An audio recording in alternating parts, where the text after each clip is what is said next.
Good morning sa inyo guys, dahil naghihinalo na yung pitaka ni Kalbong Siman TV, makikikain muna tayo sa agency for today's video.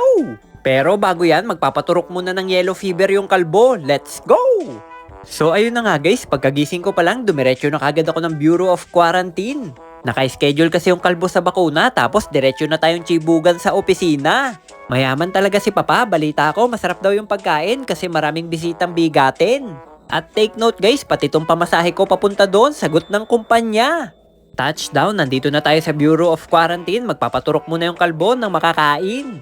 Wala pang 20 minutes guys, simula pagkapasok ni Kalbong Siman TV, tapos na agad, kaya saludo sa mga taga Bureau of Quarantine. Okay, next stop, punta na tayo sa libreng chibugan. Sakto, pagdating ko guys, wala pang tanghalian, pero may kapihan. Hindi pa naman ako nakapag-umagahan, kaya Kalbong Siman TV, attack! Syempre naman guys, hindi na tayo mahihiya, bayad lahat yan ni Papa. Sayang, hindi ako nakapagdala ng plastic. Sheesh! Pero ito yung pinaka nagustuhan ko dito guys, yung unli pa kape nila. Tignan nyo naman guys, talagang hindi tinipid, umaapaw pa sa gatas, siksik liglig. Shoutout na rin pala kay kuya nagtimpla, sa sobrang sarap, nakaapat agad, alright! Habang nagkakape yung kalbo na may kasamang tiyaan, nakita ko yung mga pogi at maganda nating kasama. Mga POR, ex-POR. Tapos kung gusto nyo naman mag-apply, pwede nyo rin kontakin yung mga naggagandahan at nagwagwapuhan nating crewing.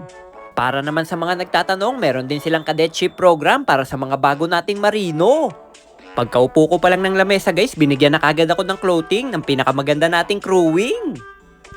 Sabay pasok ng mga kadete para ipakita yung malupit nilang marcha. Grabe, ang lupit ng hakbang, slow motion, parang nasa moon. Hindi ko nga inaasahan guys, may mga ganyan pala silang training dito, pang academy. Pagkatapos nila magmarcha guys, syempre lumabas na si Daddy. Siya pala yung pinaka big boss at may-ari ng agency. Pinapasalamatan niya lahat ng dumalo, yung iba pa dyan guys galing pang abroad. At take note, sagot niya lahat ng expenses dito. Pamasahe sa aeroplano, shuttle, 5-star hotel. Sa madaling salita guys, simula umalis ka ng bahay mo hanggat makauwi ka, sagot lahat yan ni Daddy. Sheesh! At bago makalimutan, idagdag na natin yung pinakapaborito ni Kalbong Siman TV, ang chibugan. Napakaangas par, ang haba ng pila, mukhang maganda yung bagong labas na pelikula. Konting tiis na lang guys, tayo na yung sunod. Unang pagkaing nakahain, herb buttered garden vegetable, sosyalen. Sa Tagalog, chop suey, pangkanto lang tayo, oh yeah. Sunod, roasted chicken peri-peri. High-tech talaga yung pangalan dito sa mga 5-star hotel, pinasosyal. Ito naman yung paborito ni Papay, fish fillet na nilagyan ng olives. Yung katabi, beef, kapares, mushroom. Unlimited pala lahat yan guys, kuha lang ng kuha hanggat gusto mo at higit sa lahat, libre, pati pamasahe, oh yeah.